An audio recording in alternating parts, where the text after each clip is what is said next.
দৌলতপুর উপজেলায় বিএনপির কর্মী সভা অনুষ্ঠিত। বাপ্পি হোসেনের প্রতিবেদনে দেখুন বিস্তারিত।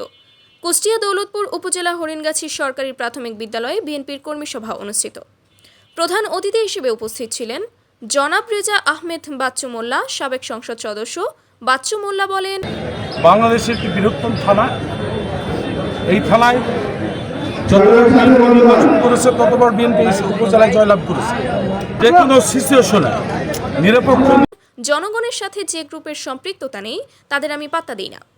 সাংবাদিকদের প্রশ্নের উত্তরে কথা বলেন প্রধান বক্তা জনাব মোহাম্মদ শামীম রেজা মোল্লা। সাধারণ মানুষকে মানুষ হিসাবে মূল্যায়ন করতে শিখেন, নিজেকে সাধারণ মানুষের। বিশেষ অতিথি জনাব মোহাম্মদ বিলাল হোসেন, সাবেক ইউপি চেয়ারম্যান ৭ নম্বর হোগলবাড়িয়া। সামনে নির্বাচন, এই নির্বাচনকে সামনে রেখে আমরা এই ফ্যাসিস্ট সরকার। উপস্থিত ছিলেন রাজনীতিবিদ বিএনপি নেতা আবুল কালাম আজাদ, অধ্যাপক জনাব মোহাম্মদ রেজাউল করিম, সাবেক চেয়ারম্যান।